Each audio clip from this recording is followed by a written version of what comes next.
తర్వాత మళ్ళీ అక్కడ వస్తే మన బాట ఏదైతే ఉందో బాచారం నుంచి మొదలు పెడితే కొద్దిగా నేను ఏమంటున్నా అది సర్వే చేసి ఇవ్వాలి వాళ్ళకు. ఆ తర్వాత ఇక్కడ మేడిపల్లి చెంగిచెర్ల ఇగో హరీష్ రావు గారు పటంచెర్ల మాట్లాడింది మేము ఉన్నమాడా ఆయన బొమ్మ చూపించి ఇగో ఇదంతా పొలాలని చూపించిండు. నిద్రపోయిన చూసి ఇవెట్ల పొలాలు అవుతారా నాయన అని చెప్పి. అట్లా కాదు ఇక్కడ మరి ఆయన తప్పు మాట్లాడితే మేమేం చేస్తాం దానికి మేము అబాధ్యులము. అయితే వీళ్ళు రైతు బంధు ఫంక్షన్ హాల్లకి తర్వాత వీళ్ళు దేనికి ఇచ్చారు దాన్ని సరి చేయడానికి టైం పట్టింది. తర్వాత మేము లోపల పెట్టుకొని కూర్చున్నామా? రైతు బంధు ఇచ్చేసాం. రైతు బంధు ఇప్పుడు ఇచ్చిన తర్వాత వీళ్ళు ఏమంటారు ఎన్నికలు ఉన్నాయి కాబట్టి ఇచ్చినామని వీళ్ళు అంటున్నారు. నేను వీళ్ళకి సూటిగా ప్రశ్న అడుగుతా, ఎన్నికల డేట్ మేము చెప్పినామా మేడం? ఎన్నికల డేట్ కోర్టు చెప్పింది.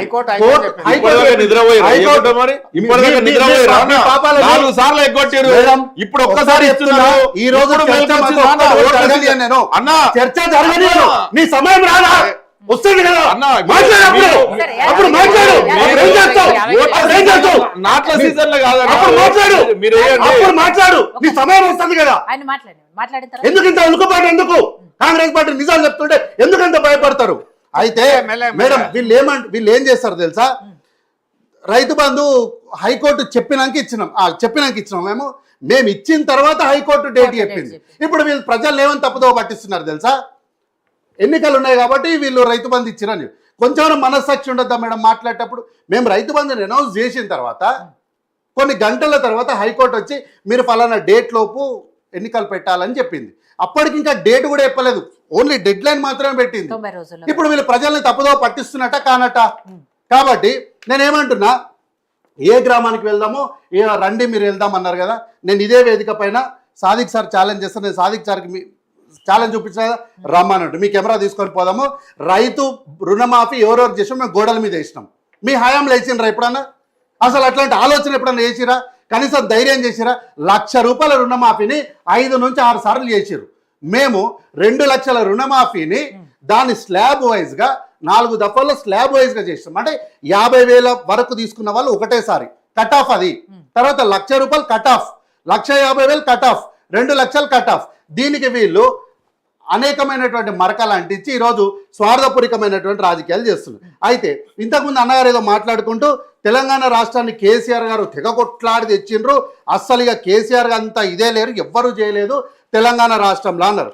అయితే ఇదే నేను కూడా నిజం అనుకుని ఇన్ని రోజులు నిజంగానే తెలంగాణ రాష్ట్రాన్ని కేసీఆర్ గారే తెచ్చిరేమో అనుకుంటే నిన్న కాక మొన్న కేసీఆర్ గారు కోర్టుకు పోయారు.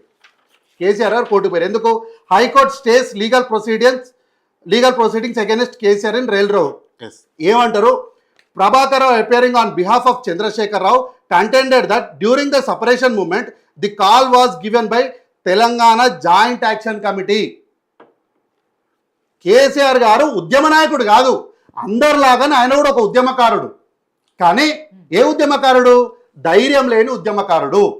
తెలంగాణ రాష్ట్రాన్ని నేనే తెచ్చిన, మొత్తం నేనే, దీనికి సర్వం నేనే ఆద్యుని అని అంటాడు కదా. మరి రైల్ రోకో కేసులా ధైర్యం ఉన్నోడైతే, నిజంగా ఉద్యమకారుడైతే, వీళ్ళు ఉద్యమ నాయకుడు అంటారు కదా, ఉద్యమకారుడు కాదు, అంత నాయకుడు అయినోడు ఎస్ ఆ రోజు తెలంగాణ రాష్ట్ర ఆవిర్భావం కోసం నేను రైలు రోకో చేయించిన, దీనికి పూర్తి బాధ్యత నాదే, ఏ శిక్షకైనా నేను సిద్ధంగా ఉన్నాను ధైర్యంగా ఒప్పుకునేది పోయి లే నాకేం సంబంధం లేదు, అసలు నేను ఆడ లేను, ఇది ఎవరు ఇచ్చిరో ఎవరు చెప్పిరో నాకు తెలియదు, నేను కాదు కాల్ ఇచ్చింది జాయింట్ యాక్షన్ కమిటీ ఇచ్చిందని కోర్టుకు పోయి. ఎందుకైనా కోర్టుకు అంత ధైర్యం ఎందుకు లేదు తెలంగాణ రాష్ట్రం పైన నీకు? అందుకే అంటే నేను ఎప్పుడు తెలంగాణ రాష్ట్రం వచ్చింది అంటే కల్వకుంట్ల చంద్రశేఖరరావు వల్ల కాదు. తెలంగాణ రాష్ట్రం వచ్చిందంటే విద్యార్థుల వల్ల, న్యాయవాదుల వల్ల, నిరుద్యోగుల వల్ల, అనేక సబ్బండ వర్గాలు, అన్ని పార్టీలు తెలంగాణ జాయింట్ యాక్షన్ కమిటీ. ఇది కోర్టులో చెప్పినటువంటి మాట. ఇది కోర్టుకు చెప్పిన రేవని ఉద్యమం నాది కాదు, ఉద్యమం joint action committee. Joint action కమిటీలు ఎవరెవరు ఉన్నారు? కాంగ్రెస్ ఉంది, బీజేపీ ఉంది, ఉద్యమ సంఘాలు ఉన్నాయి, అందరూ ఉన్నారు. ఇది తెలంగాణ ఉద్యమ చరిత్ర. అయితే కాంగ్రెస్ పార్టీ ఎక్కడ కూడా ఏమంటారు ఇవి ఇస్తలేదు, సంక్షేమ పథకాలు ఇస్తలేరు అంటున్నారు కదా. సంక్షేమ పథకం తీసుకున్న పాపానికి వీళ్ళ పార్టీ అధ్యక్షుడిని మేడం ఇంద్రమ్మ ఇండ్లు ఎట్లా తీసుకుంటావు? బీఆర్ఎస్ గ్రామ అధ్యక్షుడు సస్పెండ్, సస్పెండ్ గ్రామసాక్షి అధ్యక్షుడు ఎందుకు సస్పెండ్ చేస్తారు అంటే ఇందిరమ్మ ఇల్లు తీసుకుంటే మీరు సస్పెండ్ చేస్తారా? ఏం పాపం చేసిరండి? మీరు ఎట్లాగూ రాష్ట్రంలో అవకాశం ఇయ్యరు, మీరు ఎట్లాగో అసెంబ్లీలో అవకాశం ఇయ్యరు. కనీసం అంటే చిన్న వ్యక్తులు గ్రామాలలో వాళ్ళేదో చిన్న చితక కష్టపడి గ్రామాధ్యక్ష స్థాయికి వస్తే కేవలం ఇందిరమ్మ ఇల్లు తీసుకున్నారన్నటువంటి ఒకే ఒక నెపంతో మీరు గ్రామ అధ్యక్షుని సస్పెండ్ చేస్తారా? ఇంకా ఇది నిదర్శనం కదా మేము పనిచేస్తున్నామని చెప్పడానికి. కాబట్టి అనార్ బీజేపీ నుంచి మాట్లాడుకుంటూ తొలి సంతకం ఏదో 2 లక్షల మీద పెట్టినాం ఏమైంది అని పెద్ద ప్రశ్న వేసిండు. నాకు నిజంగా హాస్యాస్పదం అనిపించింది.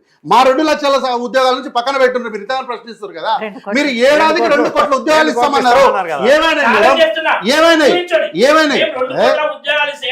మీకు మీ మేనిఫెస్టో మీకు తెలియకపోతే నేను మొత్తం తెచ్చిస్తా, చదువుకోండి. అర్థమైందా మేడం? బీజేపీ మేనిఫెస్టోలో ఏడాదికి 2 కోట్లు ఇస్తామని ఉద్యోగ కల్పన ప్రైవేట్ కల్పన ఏంటి ఇచ్చేది ఏంటి? మళ్ళా కల్పన ఏంటి ఇచ్చేది? పోనీ అట్లా నన్ను ఎన్ని ఉద్యోగాలు కల్పించారో చెప్పండి. అరే పోనీ మేడం అట్లా నన్ను ఎన్ని ఉద్యోగాలు కల్పించారో చెప్పమనండి, ఎన్ని ఉద్యోగాలు కల్పించారో చెప్పమనండి అంటున్నా. శ్వేతపత్రం విడుదల చేయమండి. ఏడాదికి 2 కోట్లు అంటే 11 సంవత్సరాలు, 11 × 2 ఎన్ని? అరే ఎవనుకోనికి సార్, చదువు వచ్చినానుకో చదువు రాదనుకో దరిద్రునికో దద్దమ్మకో ఎవనుకోనికి రిక్షా దొక్కటానికో ఎవనుకో ఎన్ని ఉద్యోగాలు కల్పించారో శ్వేతపత్రం విడుదల చేయండి. ఏడాదికి 2 కోట్ల ఉద్యోగాలు కదా, 11 సంవత్సరాలకు మీరు ఎన్ని ఉద్యోగాలు విడుదల చేసిరో మీరు చెప్పండి దానికి.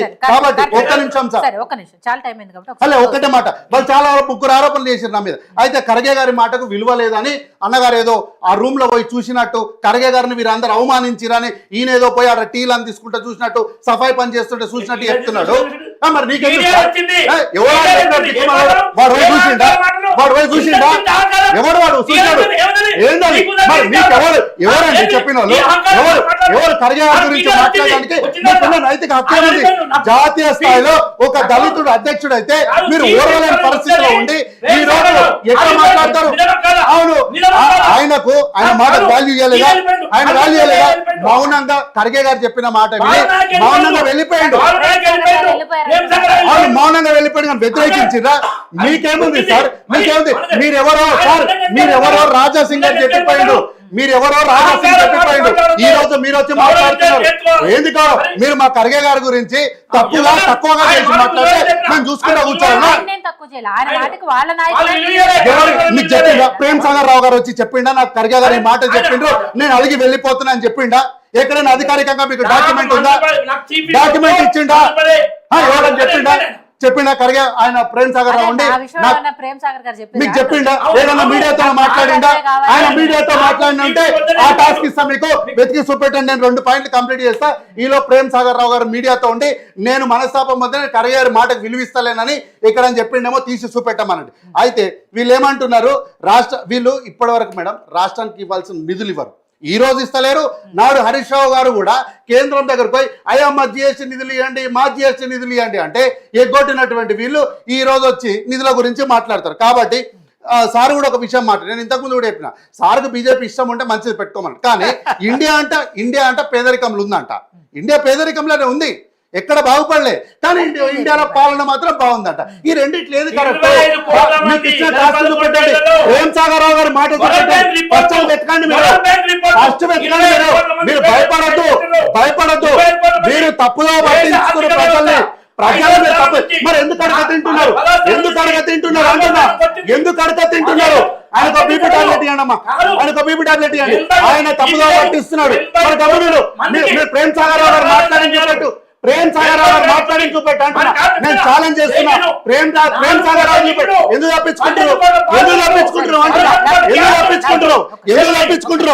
తప్పించుకుంటారు అయితే వీళ్ళు ఈ రోజుకి ఇండియాలో ఇంకా అడక తినేటోళ్ళు ఉన్నారు. ఇంకా కానీ పాలన మాత్రం బ్రహ్మాండంగా. ఈ రెండిట్లు ఏది నిజము? ఈ లేదో డబల్ ఇంజన్ సర్కార్ నేనేమో ఉంటుంది అనుకున్నా. పోయిన వారము ఓ డబుల్ ఇంజన్ సర్కార్ ఉన్న రాష్ట్రానికి పోతే ఏం లేదు. ఆడ డ్రైవర్ నన్ను క్యాబ్ పికప్ చేసిన డ్రైవర్కి వచ్చి ఎంత రావు నీ జీతం అంటే సార్ 8 నెలకు 8,000 ఇస్తారు. సార్ని అడుగుతున్నా, సార్ మీ డ్రైవర్ జీతం ఎంత సార్? 25,000 25,000 సార్ ప్రైవేట్ జీతం. ఆయన నెలంతా పనిచేస్తే 8,000 ఇస్తారు. ఈడ అంటే చిన్న డ్రైవర్ చెప్తున్నా, యూపీలో ఉత్తరప్రదేశ్ లో 6,000. 6,000. మరి ఎట్లా డెవలప్ అయినట్టు చెప్పండి? ఏది డెవలప్ అయినట్టు? ఇక్కడ ఉన్న వాళ్ళు డెవలప్ అయినట్ట, డబల్ ఇంజన్ సర్కార్ ఉన్న వాళ్ళు డెవలప్ అయినట్ట, ఎవరు డెవలప్ అయినట్టు చెప్పాలి. కాబట్టి ఏమంటున్నా, ఆ యూపీ వెనుకబాటుతో ఉంది ఎప్పటి నుంచో. అది మోడీ యోగి వచ్చినాక మిగులు బడ్జెట్ రాష్ట్రమైంది. మిగులు బడ్జెట్ రాష్ట్రంలో డ్రైవర్లకు 6,000 ఇస్తారు. మిగులు బడ్జెట్ రాష్ట్రంలో డ్రైవర్లకు 6,000 ఇస్తారు. ఎట్లా అభివృద్ధి చెందినట్టు? ఎట్లా అభివృద్ధి చెందినట్టు? కాబట్టి బీజేపీ వాళ్ళకి ఏం కావాలి తెలుసా మేడం? బీజేపీ వాళ్ళకి ఏం కావాలి తెలుసా? 10 ఏళ్ళు టీఆర్ఎస్ వాళ్ళకు మీరు అధికారం ఇచ్చారు, కాంగ్రెస్ వాళ్ళకు ఓ టర్మ్ అధికారం ఇచ్చారు, కాబట్టి మాకు కూడా అధికారం ఇవ్వండి. ఎందుకు మీకు అధికారం ఎందుకు ఇవ్వాలంటే వాళ్ళకి ఇచ్చారు వీళ్ళకి ఇచ్చినట్టు మాకు ఇవ్వాలి. ఎందుకు ఏడుస్తున్నారు అని అంటే, అన్నకు చాక్లెట్ ఇచ్చినావు, తమ్మునికి చాక్లెట్ ఇచ్చినావు, నాకు చాక్లెట్ ఇవ్వలేదు అందుకే ఏడుస్తున్నా అన్నట్టు. మీరు 11 సంవత్సరాలుగా తెలంగాణ రాష్ట్రానికి మీరు చేసినటువంటి నిధులేంటి ఏంటి? ప్రేమ్ సాగర్ మాట్లాడింది అన్న, ప్రేమ్ సాగర్ మాట్లాడింది కార్తిక్ గారు అనేది మీడియాలో దాంట్లో దీంట్లో వచ్చిందని కాదు, దీన్ని చేసేది మీ తప్పైతే వాళ్ళ మీద కేసేమో. మీ ఎమ్మెల్యే మీరు టికెట్ ఇచ్చి గెలిపించిన మీరు ఎవరో చెప్పారు, మీరు కేసేసిండ్రా? మీరు కేసేసిండ్రా అంటున్నా. మీలాగా పోయి మేము పార్టీ మేము మీడియా ఆఫీసుల మీద ధ్వంసం చేసే అలవాటు మాకు లేదు. మేము చట్ట ప్రకారం ఏం చేయాలో మేము చేస్తాము. మీరెవరో మీ స్థాయి ఏందో అన్నం ఖచ్చితంగా మీరు కూడా కష్టపడి ఉన్నాం. కానీ మీలాగా పోయి మేము మీడియా మీద దాడులు చేయలే, మీలాగా మేము పోయి మీడియా హౌస్ల మీద దాడులు చేయలే. ఏమంటున్నా, మేము ఈ రోజు కూడా మాట కట్టుబడి ఉన్నాం. మేము యాజమాన్యాలతోనే మాత్రమే తేల్చుకున్నాం. మీరెవరో మీ స్థాయి ఏందో మీరు ఎమ్మెల్యే టికెట్ ఇచ్చి గెలిపించినటువంటి రాజాసింగ్ గారు చెప్పిపోయినరు. ఈ రోజు ఒక దళితుడు ఏఐసిసిలో అధ్యక్షుడు అత్యున్నతమైన స్థానంలో కూర్చుంటే మీరు ఈ రోజు ఆర్ఎస్ఎస్ వాళ్ళు దాన్ని చూసి ఓర్వలేనటువంటి మీరు ఖర్గే గారి మీద అబండాలు వేసుకుంటూ ఖర్గే గారిని తప్పుగా చేసి చూపిస్తే దాన్ని మేము చూసుకుంటూ కూర్చోవాలా? ఎందుకు తప్పు పట్టారు మేడం? ఆయన మాట వినలేదంటే ఏంది? ఆయన మాట వినలేదంటే ఏంది? ఈ రోజు మీ రాష్ట్ర అధ్యక్షుడు ఎవరు? ఈ రోజు మీ రాష్ట్ర అధ్యక్షుడు ఎవరు ఎవరైతే నిర్ణయించబడ్డారు? ఎవరు సహకారంతో వచ్చిండ్రు? చెప్పండి. దీనికి మీరు ఈ వార్త పైన కేసు వేయండి, నేను ఆ వార్త మీద కేసు వేస్తా. మీరు ఈ వార్త మీద కేసు ధైర్యం ఉందా మీకు? ఈ వార్త మీద కేసు వేయనికే ఉందా? ఈ వార్త మీద ధైర్యం ఉందా? ఈ వార్త నేను చెప్పి వారమైంది, ఇంతవరకు దీని మీద మీరు మాట్లాడిన దిక్కులేదు. కానీ ఈ రోజు వచ్చి ఖర్గే గారి దగ్గర ఆయన మాటకు విలువలేదంట, ఆ మాటకు విలువలేదంట. రిప్లై కాదు, దీని మీద కేసు పోయి. ప్రేమ్ సాగర్ గారు అసంతృప్తితో ఉన్నారనేది సరే అన్ని ఛానల్స్ లోనూ వచ్చింది. దాన్ని బట్టి రామరెడ్డి గారు మాట్లాడారు. కానీ ఖర్గే గారిని ఎక్కడ కూడా ఆయన తక్కువ చేయలేదు. ఆయన మాట వాళ్ళ నాయకులే ఆయన అట్లా లేదు, అట్లా లేదు. ఖర్గే గారి మాటకు విలువ ఇవ్వలేదు అన్నాడు. అవును, మరి విలువ ఇవ్వకపోవడం వేరు, విలువ ఇవ్వకపోవడం వేరు, మనస్తాపం చెంది వెళ్ళిపోవడం వేరు. ఆయన మనస్తాపం చెంది బయటికి వచ్చి ఖర్గే గారిని తక్కువగానే తప్పని చేసి మాట్లాడితే అప్పుడు మీరు మాట్లాడాలి. కానీ లోపల ఏం జరిగిందో మీకు తెలియదు. అవును మేడం, లోపల ఏం జరిగిందో వీళ్ళకేం తెలుసు? ఏ ప్రేమ్ సాగర్ గారు ఏమైనా బయటకు వచ్చి మీడియాతో మాట్లాడి ఇది జరిగిందని చెప్పిండ్రా? కేవలం అది ఊహాజనితంగా చెప్పిన దాన్ని పట్టుకొని మీరు ఖర్గే గారి మాటకు వీళ్ళు విలువలేదు, కాంగ్రెస్ లో కలహాలు ఉంటాయి, కుంపటులు ఉంటాయని మా పార్టీ ఆఫీసులో ఏం జరుగుతుంది మీకెందుకండి? మీరు ప్రశ్న వేయాల్సింది ఏంది? ప్రధాన ప్రతిపక్ష పార్టీగా ప్రజలకు ప్రగతికి ఏం జరుగుతుందో చెప్పండి, దానిపైన సమాధానం చెప్తాము. కొండా మురళి గారి గురించి మాట్లాడతారు, వరంగల్ గురించి మాట్లాడినరు, ఇవన్నీ ఎందుకు? దానికోసమే కదా ఉన్నది. ఏఐసిసి గారు అది వేరే విషయం. పోలీసులు ఆయన లోపలికి ఏంది మేడం ఇది? వాళ్ళు ఎప్పుడైనా అధికారంలోకి వచ్చిన ముఖం అయితే తెలుస్తుంది. వాళ్ళ ముఖం ఎప్పుడైనా అధికారంలోకి వస్తే తెలుస్తుంది. కాదు, వాళ్ళు ఎప్పుడైనా రాష్ట్రంలో అధికారంలోకి వస్తే దాని పోలీస్ ప్రొసీజర్స్ ఏముంటే వాళ్ళకి తెలుస్తుంది. ఈ రోజు వరకు అధికారం లేదు, ఎప్పటికి కూడా వాళ్ళు అధికారంలోకి రారు. వాళ్ళకి ప్రొసీజర్స్ తెలియదు, పోలీస్ ప్రోటోకాల్స్ తెలియదు, ఏం తెలియదు. యాదగిరి గారు ఫైనల్గా మీరేం చెప్పదలుచుకున్నారు? మీరు సవాల్కి సోమాజిగూడ ప్రెస్ క్లబ్ అసెంబ్లీకా కేటీఆర్ గారు వస్తున్నారా, కేసీఆర్ గారు వస్తున్నారా, ఏం జరుగుతుంది? ఈరోజు మా నాయకులు కేటీ రామారావు గారు పత్రికాముఖంగా చెప్పిండు. సీతక్క గారు ఇంకొక మాట అన్నారు, అసలు కేటీఆర్కి వాళ్ళ సొంత చెల్లైన కవితే విలువ ఇవ్వట్లేదు, ఇంకా ఆయనకు మేమేం విలువిస్తాము, కాబట్టి కేసీఆర్ గారు అసెంబ్లీకి వచ్చి ఈ విషయాలు చర్చించాలి అని సీతక్క. మరి అట్లా అనుకుంటే ఇవాళ ముఖ్యమంత్రి గారిని కూడా వాళ్ళ మంత్రివర్గమే ఆమోదిస్తలేదు కదా. రేవంత్ రెడ్డి గారిని మేము ముఖ్యమంత్రిగా చూస్తలేమన్నారు కూడా వాళ్ళే కదా. చెప్పిన వాళ్ళు ఎవరైనా ఎందుకు? బయటకు వచ్చి చెప్పారు అరే ముఖ్యమంత్రి గారే ఉత్తమ్ కుమార్ రెడ్డి ముఖ్యమంత్రి అని చెప్పిండు, జగ్గారెడ్డి గారు కిరణ్ కుమార్ రెడ్డి ఫ్లోలో ముఖ్యమంత్రి తప్పులు అని దొరలటం చెప్పారు. వేరు, అరే మరి మాకు ముఖ్యమంత్రి లేడు లేకపోతే రేవంత్ రెడ్డికి మేము విలువ ఇవ్వము, ఆయన మాట లెక్క చేయము అని వాళ్ళైతే డైరెక్ట్ గా అక్కడ మరి కవిత గారికి ఇట్లా ఎక్కడ అన్నదా? అన్నది ఆవిడ ఇంటర్వ్యూలో అనింది. ఇక్కడ ఒక ప్రధానమైన టీవీ ఛానల్ తో ఇప్పుడు మాట్లాడుతూ నేను చాలా అన్నాను, ఛానల్ ఇప్పుడు నువ్వు మాట్లాడేటప్పుడు మాట్లాడొద్దు నేను. ఓ ఛానల్ కి ఇచ్చిన ఇంటర్వ్యూ లేదు నేను విషయం చెప్పిన అంతే సవాల్ చేస్తలే. చెప్పింది ఆ విషయం సీతక్క గారే చెప్పారు డైరెక్ట్. అవునండి, సీతక్క గారిని కూడా గౌరవిస్తలేరని చెప్పేసి ఆమె కూడా ఎన్నోసార్లు ఆవేదన చెందింది కదా. సీతక్క అందరూ ప్రతి మంత్రులు కూడా నాకు విలువ లేదంటారు, ముఖ్యమంత్రి గారు అపాయింట్మెంట్ ఇస్తలేరు, ముఖ్యమంత్రి గారికి అక్కడ జాతీయ నాయకులు అపాయింట్మెంట్ ఇస్తలేరని చెప్తున్నారు. ఇప్పుడు ఎవరి పార్టీలో ఏవో చిన్న చిన్న సమస్యలు ఉంటాయి, ఇప్పుడు వీళ్ళు ఏమంటారు, దానికి లేదు కదా. రేవంత్ రెడ్డి సంచులు తీసుకపోయి ఇస్తుండ అని అంటారు. రేవంత్ లేదు నిజము. రేవంత్ రెడ్డి డబ్బు సంచులతో మొత్తం లైవ్ లో దొరికిండు కదా. మరి 10 ఏళ్ళు ఏం చేశారు? ఏం చేశారు 10 ఇప్పటికీ ఏళ్ళు? కూడా ఇక్కడ నుంచి డబ్బులు సంచులు తీసుకుపోయి అక్కడ రాహుల్ గాంధీ గారికి ఇస్తారు. ఇస్తారు. మళ్ళీ ఇంకోవైపు రాహుల్ గాంధీ గారు ఈయనకు అసలు అపాయింట్మెంటే ఇవ్వట్లేదని మీరే చెప్తారు. సో ఇందులో ఏది నిజమో అంటారు, తీసుకుపోయి డబ్బులు సంచులు ఇస్తున్నది నిజమా, అపాయింట్మెంట్ అది ఇవ్వట్లేదు కాంగ్రెస్ పార్టీ నాయకులు చెప్పాలి, ముఖ్యమంత్రి గారు మరి చెప్పాలి. మీరు ఎందుకు అంటారు? మీరెందుకు అంటారు మరి ఆ మాట? ఇప్పుడు ప్రామాణికం లేకుండా మాట్లాడొద్దు. ఇప్పుడు మీరు అడిగిన ప్రశ్న ఏంది?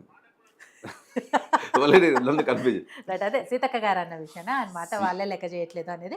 మీరు అసెంబ్లీకి వెళ్ళి చర్చించడానికి సిద్ధంగా ఉన్నారా? కేసీఆర్ గారు వస్తారా, కేటీఆర్ గారు వస్తారా అని. ఇంకోటి కేసీఆర్ గారు 2 రోజుల్లో దీనికి సంబంధించి ఒక మీటింగ్ కూడా పెడతారు అని వస్తుంది. సో దానికి సంబంధించి ఏమైనా ఇన్ఫర్మేషన్? ముఖ్యమంత్రి గారు కేసీఆర్ గారు వస్తారా, కేటీ రామారావు గారు వస్తారా, మోడీ గారు వస్తారా, కిషన్ రెడ్డి గారు వస్తారా అని చెప్పేసి ముఖ్యమంత్రి గారు ఏవైతే చెప్పిండో ఆ మాట ప్రకారంగా కేటీ రామారావు గారు స్పందించి నేను వస్తాను, మీరు అసెంబ్లీలో పెడతారా, మీ నియోజకవర్గం పెడతారా